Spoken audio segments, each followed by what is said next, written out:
بسم اللہ الرحمن الرحیم۔ السلام علیکم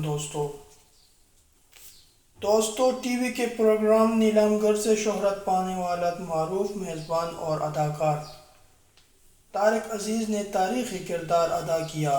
radio Pakistan T V, film, صحافت، ادب اور سیاست کا ایک نمایاں نام طارق عزیز آج اس دنیا سے رخصت ہوئے۔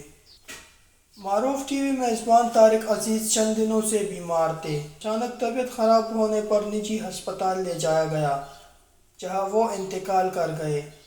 دیکھتی آنکھوں سنتے کانوں کو طارق عزیز کا سلام پہنچے، یہ وہ جملہ ہے جو آج بھی لوگوں کے کانوں میں گونجتا ہوگا۔ پروگرام نیلم گر کا انتظار ہر آنکھ کو رہتا تھا۔ یہ اپنے وقت کا وہ مشہور پروگرام تھا جس کی میزبانی طارق عزیز کیا کرتے تھے۔ بعد میں یہ پروگرام طارق عزیز شو اور بزم طارق عزیز سے بھی آن ایئر ہوتا رہا، جو کہ ہر عمر افراد میں یکساں مقبول تھا۔ جب پاکستان ٹیلی ویژن نے لاہور سے اپنی نشریات کا آغاز کیا، طارق عزیز اس کے پہلے اناؤنسر تھے۔ اس کے بعد انہوں نے پہلا خبرنامہ بھی پڑھا، جو ان کو پاکستان کے پہلے اینکر کا بھی اعزاز حاصل ہے۔ 1975 میں انہوں نے پروگرام نیلم گر سے اپنے کیریئر کا آغاز کیا۔ طارق عزیز نے ریڈیو پاکستان میں بہت کام کیا۔ انہوں نے ریڈیو کے سنہرے دور کو بہت قریب سے دیکھا۔ دوستو، طارق عزیز کا شمار ان فنکاروں میں کیا جاتا ہے جنہوں نے ریڈیو اور ٹی وی کی ترقی میں اہم کردار ادا کیا۔ اور نہ صرف یہ بلکہ طارق عزیز نے فلمی دنیا میں بھی اپنی اداکاری کے جوہر دکھائے۔ ان کی پہلی فلم انسانیت تھی، جو 1967 میں ریلیز ہوئی۔ ان کی دیگر فلموں میں سزا، سالگرہ، قسم، اس وقت کی، چراغ کہاں روشنی کہاں شامل ہے۔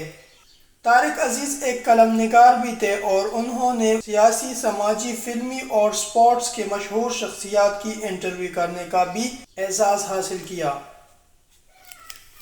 ان کے کالموں کا ایک مجموعہ داستان کے نام سے اور پنجابی شاعری کا مجموعہ کلام ہمزاد دکھ کے نام سے شائع ہو چکا ہے۔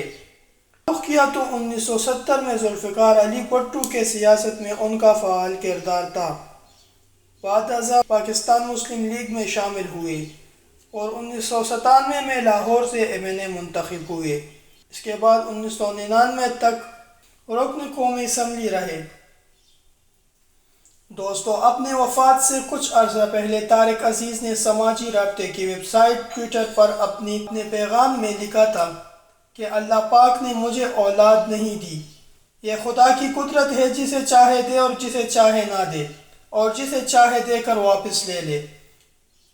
میں مرنے کے بعد اپنی ساری جائیداد اور دولت پاکستان کے نام کرتا ہوں۔